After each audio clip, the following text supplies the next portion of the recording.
So good morning or good afternoon, depending on where you're joining us from, everyone. My name is Jesse, and I am with Exploring by the Seat of Your Pants. For those joining us for the first time, we are all about bringing conservation, adventure, and science into classrooms around the world. And today we're going on a really exciting virtual field trip, but I'm going to introduce what that is in just a minute, because I want to take a second to introduce our three classes joining us from across North America and give them a chance to do a bit of a shout out. So we've got Miss Sutton's kindergartners in Guelph, Ontario. Hi, guys. Hello. Hey, hi. We've got Miss Vandeloo's grade 2s in Ottawa, Ontario.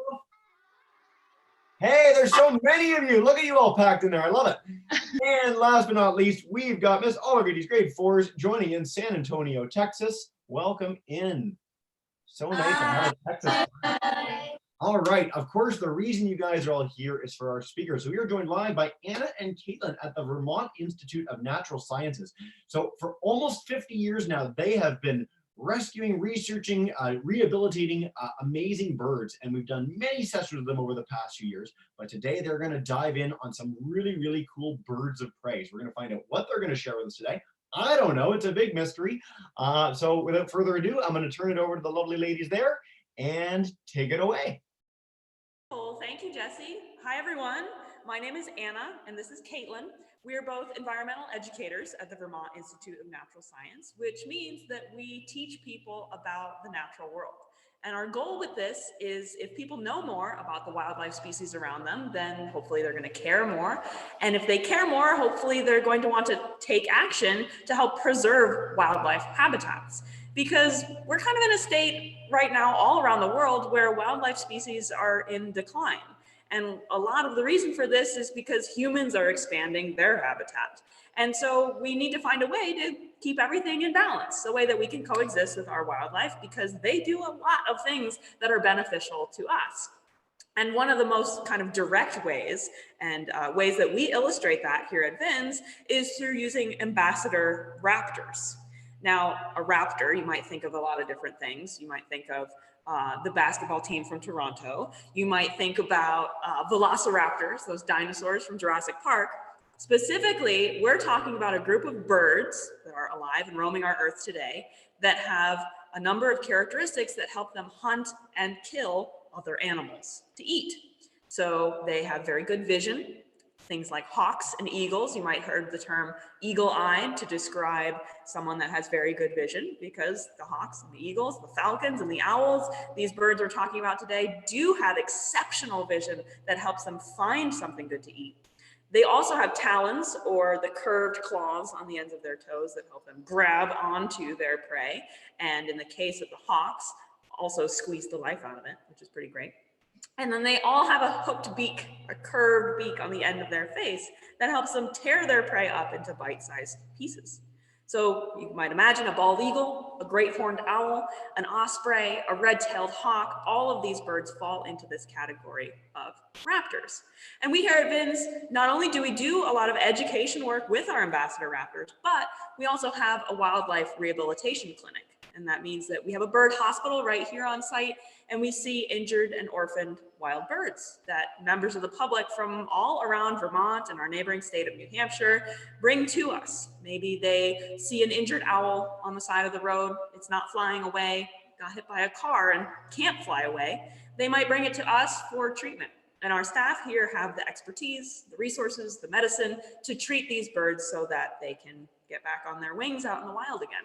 And that's our goal with all the birds we see. We see between 400 and 700 birds a year through our hospital doors. And many of them are able to go back in the wild, but a certain small percentage of them are not.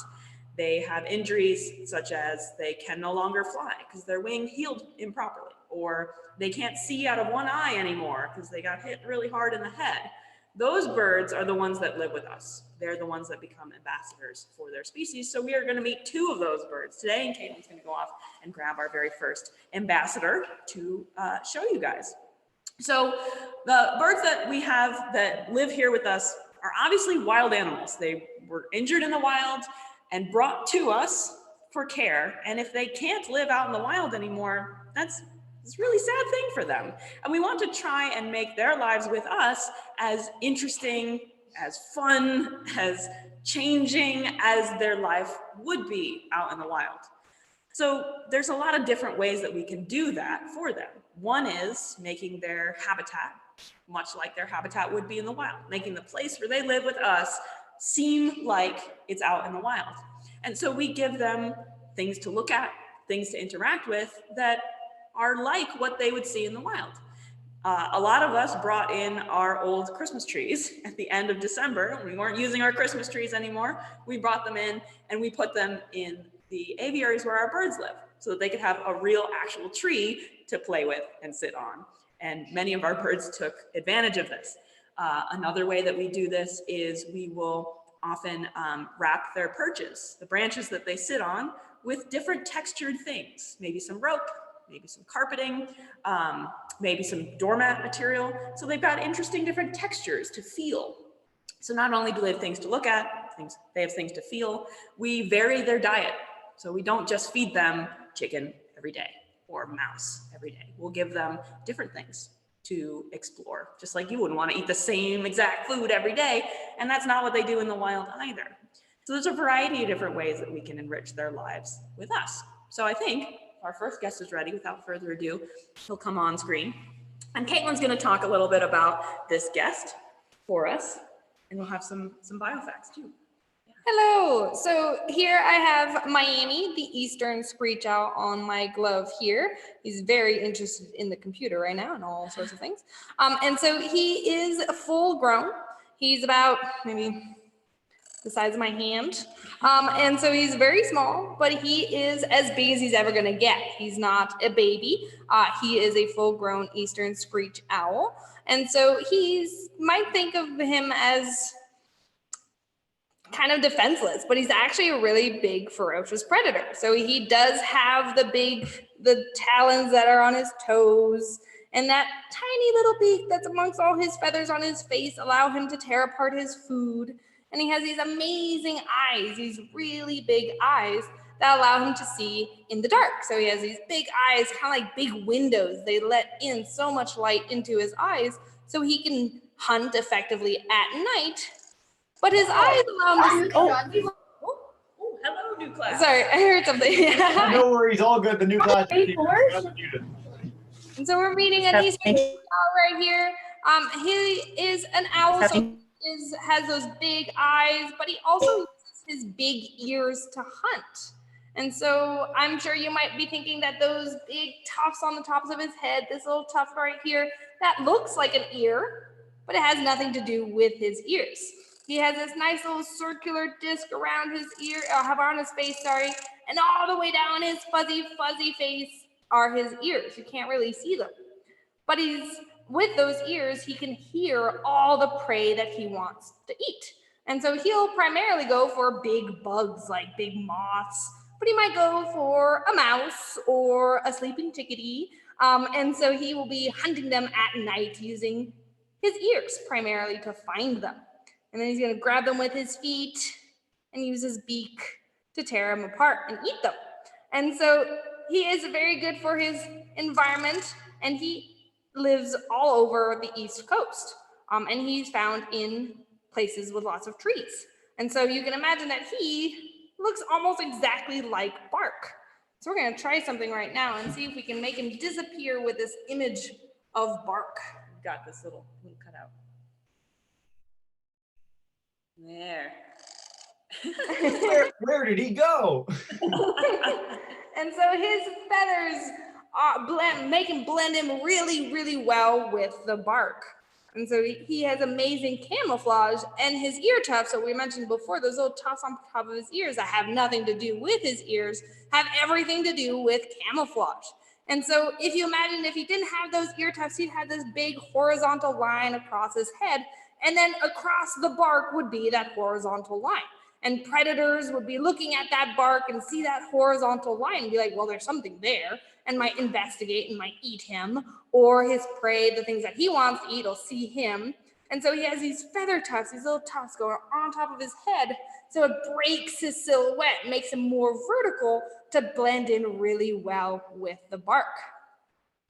And so he's living in the trees, and his story, Miami's story, starts in one of those trees. These are nest cavity birds, so they like big dead trees to make their nests in. And so his parents chose a big tree, and they found these big holes, and they laid eggs, and they take care of their babies. But unfortunately, that big tree made some humans a bit nervous, and so they cut it down. And they didn't make sure that there wasn't anybody living in it. And so that tree fell down, and out popped this little family of eastern screech owls. And so they weren't able to just put them back in their nest. So they did the next best thing, is they brought these babies to a rehab facility. So people who took care of birds to rehabilitate them, to release them back in the wild. What we understand is his siblings were A-okay and were able to be released back into the wild, but unfortunately he fell down and hit his head really hard. And so he is blind in his right eye, and he does have neurological damage to his brain. So he doesn't really behave as he should. And so he wouldn't actually be able to find food or not get eaten. And so he's with us, and he gets to meet all sorts of people and teach them about him and about how important dead trees are for him and other animals.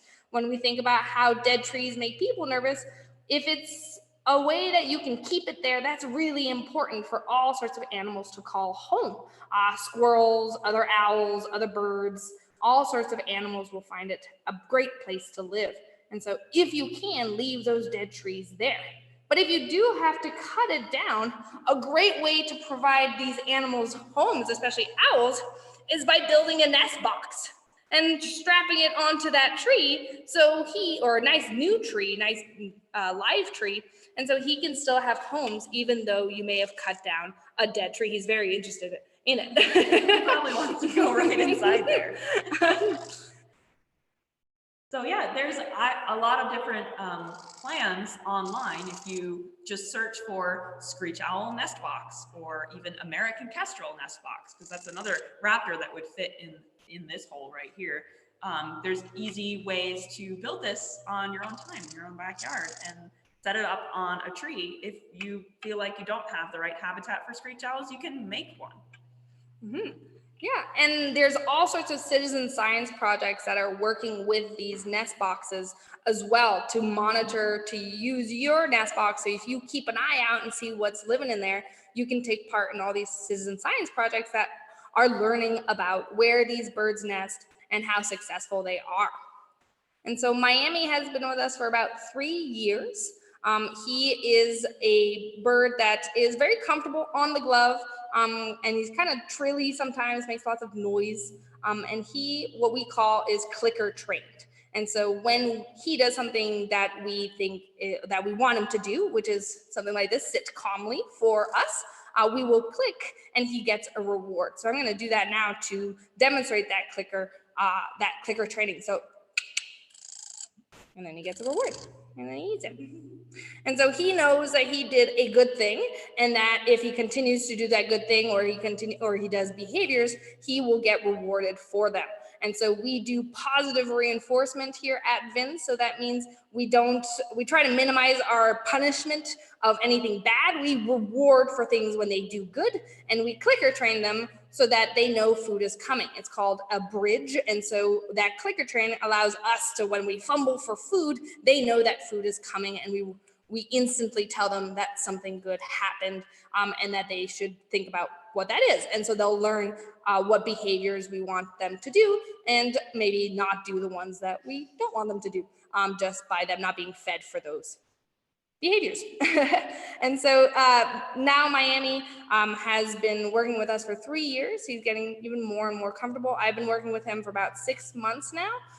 Before I started working with him, he wasn't really interested in going to our glove. He just was like, okay, I'll step on, but you kind of have to touch my toes for it. Whereas now he actually, with this clicker training and this positive reinforcement, will actively jump to our gloves, and he wants to work with us. And that was a time of really patience working with these birds, and giving them time to learn what we're trying to teach them, which is that we are something that's trustworthy, that we're not going to put them in places where they're in danger, and that we provide them with food, and they're happy with that. So you can have a close-up look at him. Yeah, he doesn't know that he's feeding hundreds of kids. Yeah. And this is good for him. He gets, there you go. Those nice big eyes of his. Hello. Great. And so I look forward to any questions at the end of the program about Miami. And so we're gonna switch him out for another bird. Awesome. Fantastic. Thank you so much, Caitlin. Right.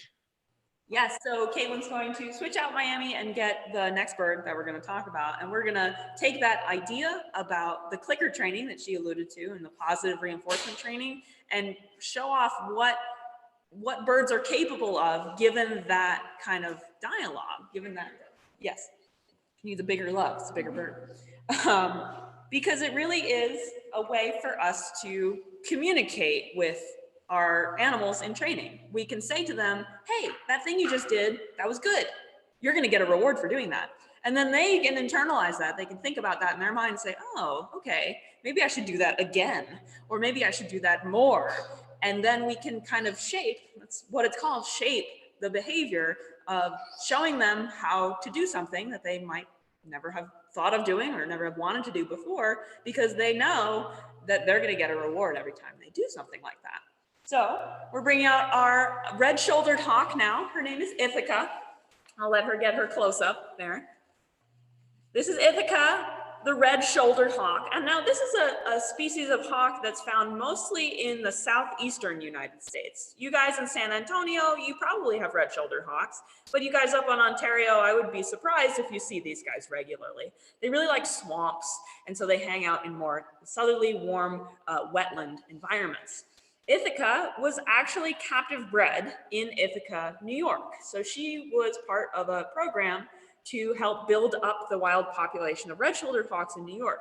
Her parents were both injured in the wild, rehabilitated birds that could not go back into the wild because of their injuries. So instead, they started producing more red-shouldered hawks. And Ithaca was one of them. Unfortunately, Ithaca had a disease when she was younger called West Nile virus, and it affected her ability to grow feathers.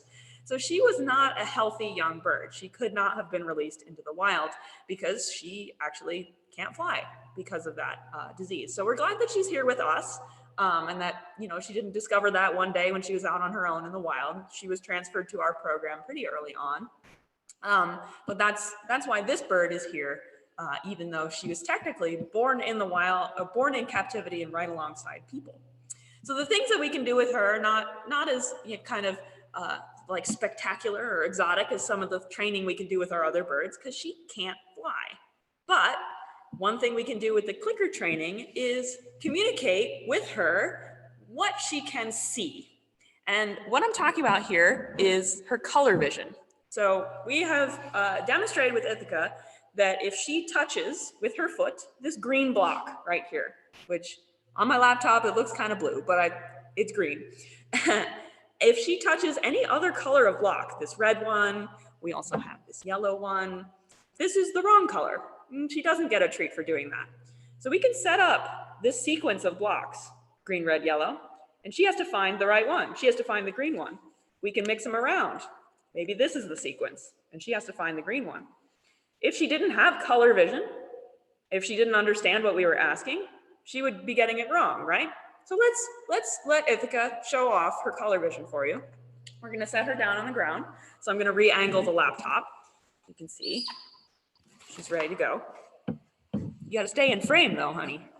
Oh, we have a little perch that she was supposed to go to. We can bring the perch around if she just wants to sit on the perch. She's got her own idea of what she wants to do. So she's kind of loose now. She's just hanging out wherever she wants to. She's not on Caitlin's glove, so she just decided that she wanted to be on that perch over there in the corner. Do you want me to bring the perch? Yeah, bring the perch and have it here just so she can be in frame if she wants to sit on it. And then we're going to set up her green block and her yellow block. Goes in frame.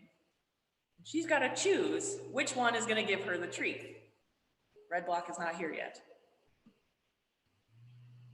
Can you make a decision, honey? She's so excited about the red block. I know, right? She's like, I love that thing. I know what that is. Nope, we're more excited about the perch today. Okay. Perch is the best. Perch is the best. You want to tap the green block for us? Ooh, nope. Gone. She's just really, really comfortable right here, right now. Yep, that's funny.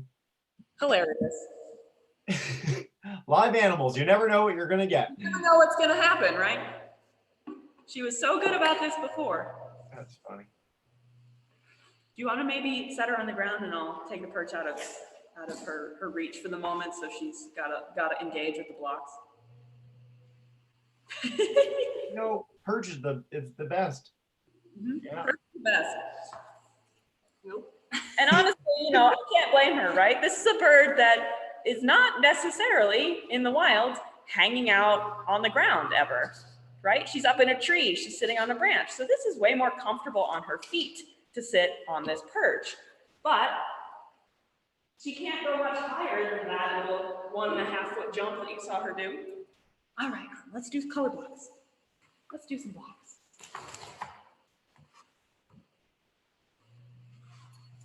You know the drill.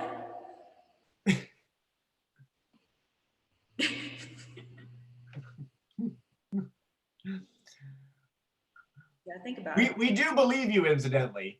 Yes. Oh, I'm sure you do. Oh! Gone. Back home. You might be curious about how we even began this behavior with her, which is that we just put the block in her vicinity and we started feeding her on top of it. So that might be a thing that we could demonstrate. We just started feeding her little tidbits of food on top of the block so that she incidentally had to come over here and interact with it. She's off on her own now. Yeah, totally gone. That's funny. Well, it's a valiant effort, Anna. It is really a valiant effort. I know last time we did this with our Broadwing hawk. He's another one that knows this behavior, and he is very gung-ho about it. And so we've tried to kind of add it to the repertoire of a couple of our other birds that don't have any other kind of behaviors that they're expected to do all the time. And again, it's part of our enrichment. It's part of the way that we give these birds something interesting to think about, something outside of their normal day-to-day activities, and that's really good for their health, for their physical health, and for their mental health with us, and it makes them more resilient to things as well. And that means that if we take Ithaca to, let's say, a really big festival and we meet 300 people, that might be kind of scary for her, but if she has had a lot of experience with a variety of different things, if she's played with all different kinds of toys and she's met all different kinds of people in different situations, she's suddenly more resilient to that experience. She's like, oh, 300 people. Yep. That's kind of like that weird balloon I met yesterday. And she can sort of work through these issues on her own. Yeah. Fantastic. I have this piece of food for you. Do you want it? No? Okay, fine. Not anything today. Just Not anything today. How about that, guys? I hope you enjoyed meeting Ithaca. And we are happy to take any and all questions that you guys have. Fantastic. Well, thank you so much for that. That was the funniest thing that's ever happened in one of our sessions, so I appreciate that immensely. Let's dive in with questions. We had our fourth class, so Miss McKinney's grade 4s in Brampton, Ontario also joined us, so welcome into them. But let's start in San Antonio with Miss Olivides' class. If you guys want to kick us off and come on up, go for it. Since the owl Miami had eye damage, is it still able to do what normal owls can do? Yeah. Not really. That's a really good question. Is he still able to do what normal owls can do? He can do all sorts of things that might be surprising. He can find his food. He can make his way around his aviary, no problems, although I have seen him overshoot once. In other words, he intended to land on one perch and he just went a little bit too far and fell on the ground. So in that sense, he's not really well equipped to go in the wild. He can't do absolutely everything that a healthy owl can do, and that's why he's with us. Fantastic. Great question, guys, to kick us off. Let's head to Miss Vandeloo's class. If you guys want to come up, go for it. How strong is a raptor? Ooh, very good one. Depends on the raptor that you're talking about. Ithaca here She is probably not quite as strong as a red-tailed hawk, which is a bit of a larger hawk. And a red-tailed hawk has about 200 pounds per square inch of pressure. So that's like if you take your fist and you close your fist and squeeze down as hard as you possibly could, like this. This is about 40, 50 pounds of pressure inside my fist that I'm creating right now. She can probably equal that easily. Now, Miami, who's this big, remember, I'll actually go back and get Miami so he can partake in the questions as well. He probably has a grip strength of like 10 or 20 pounds.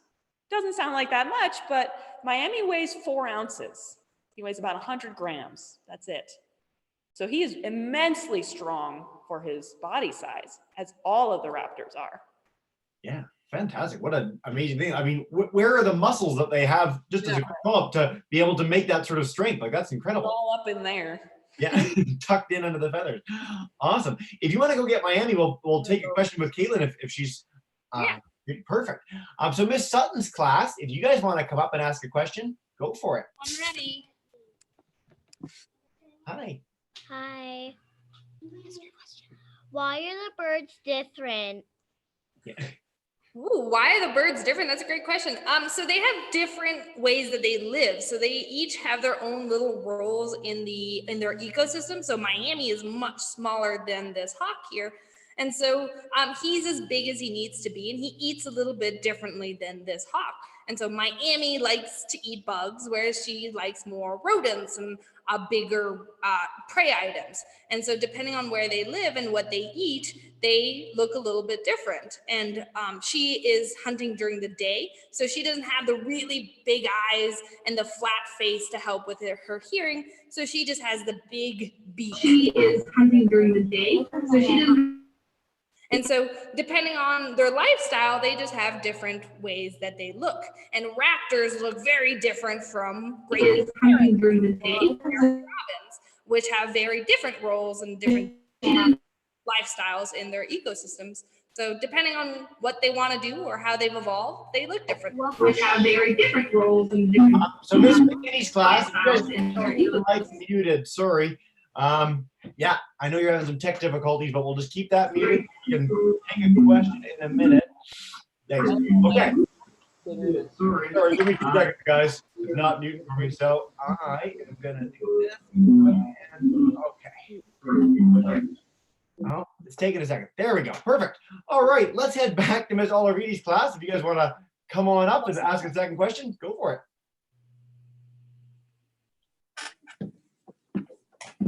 Can I adopt an owl? I like that question. Can I adopt an owl was the question. You can symbolically adopt an owl from VINS, as from many different nature centers. And that means that essentially you are donating money to the care of a specific bird. We do that at VINS. You can adopt Miami, and it's like you're buying him a nice mouse dinner. But as far as can you take this owl home and keep it as a pet? No, you cannot do that. Not in the United States, not in Canada. And that's because they're protected species. In the United States and Canada, we have laws that make sure that people can't harm raptors. And one of the ways that you can harm raptors, harm their population, is to take them out of the wild, because that means that they're not fulfilling their role. So it's not okay to have a pet owl, unfortunately. I will say that they do it differently in the UK. If you go to England, there are people that have pet owls over there. So it's all about the laws of the land. Yeah. Personally, I think an owl would make a terrible pet. You cannot smell him right now. You can just see him. But boy, oh boy. Okay. But that's really great. And we're going to pass along the website to all the classes later. So if you are interested in symbolically adopting an owl, you can do that. And we'll showcase how you can get involved, as it's a great organization. All right, let's head back to Miss Vandeloo's class. Come on up, guys. Yeah. How big can a hawk get? Yeah. Ooh, how big can a hawk get?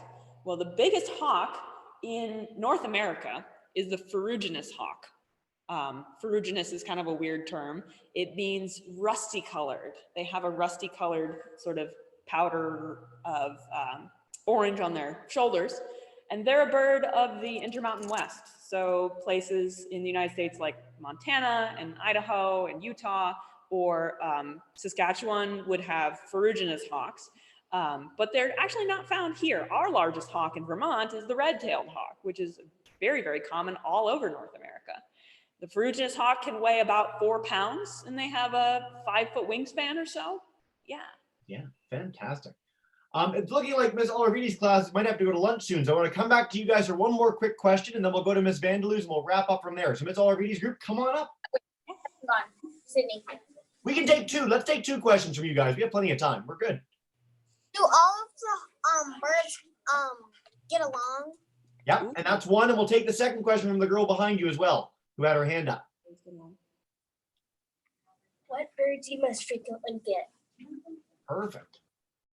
I didn't. Oh, in rehab. What birds do you most frequently get, and do your birds get along? Do the birds get along? We'll tackle do the birds get along. Not really. One interesting thing that's happening right now that I don't know if you can tell because he's facing away, but Miami right now, he's standing very tall. He's squinting his eyes shut, and he's staring right at our red-shouldered hawk. He is pretending to be a tree or part of a tree right now because he's a little bit concerned that Ithaca might want to eat him. Ithaca is not thinking that at all. Ithaca's just kind of chilling, hanging out, having a good time.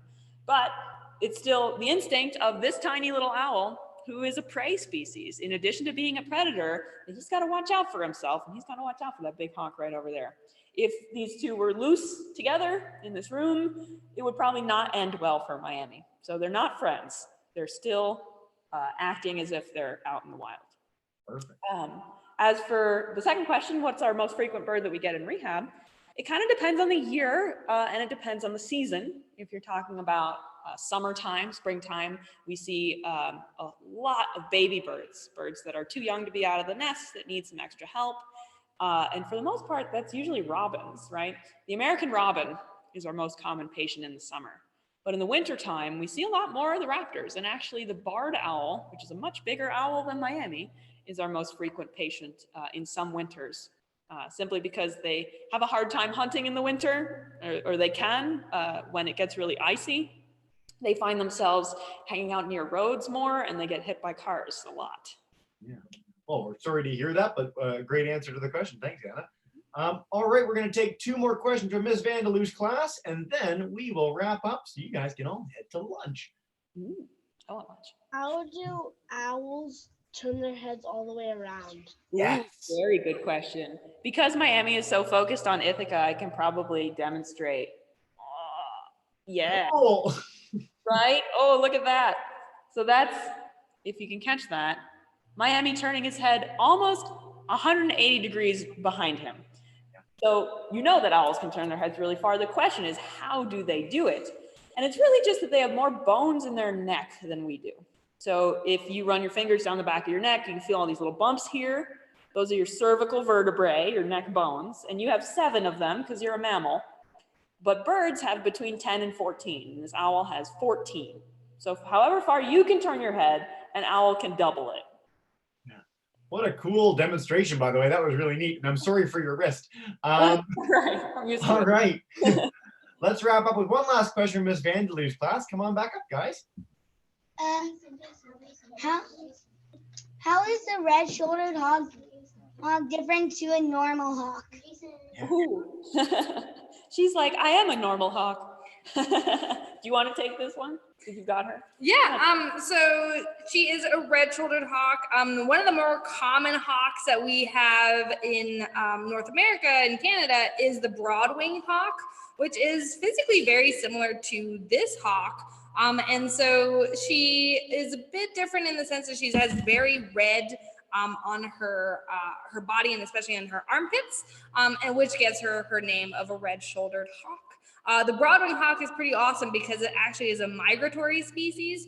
So it goes across North America every year, twice a year, in really big numbers, and they go sometimes all the way to Brazil. So that's a very big journey that they have. And so she, like all hawks, she has the curved beak and the nice talons, and the really good eyesight. So they do have very similar features, and they're all relatives of one another. But depending on where they live and depending on what color they have, they're different species and they differentiate in that way. At least in the eastern United States, there's 9 species of hawks. So the red shoulder is just one of 9 that we have here. Very cool. Well, thanks, ladies.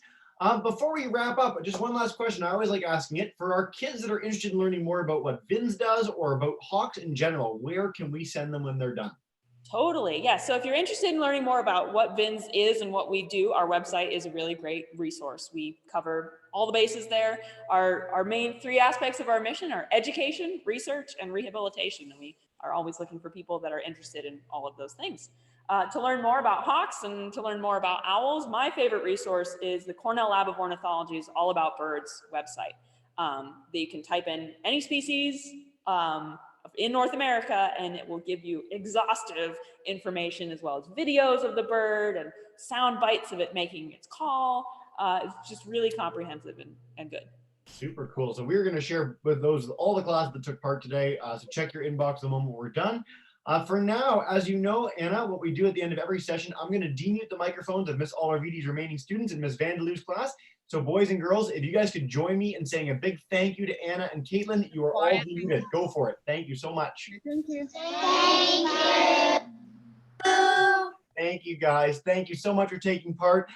Thank you, Anna and Caitlin, both for the presentation and for the absolutely outstanding hawk, block moment. That was incredible. So thank you for that, Ithaca. That was awesome. And we look very, very forward to having you back really soon. Us as well. Thank you. All right. Have a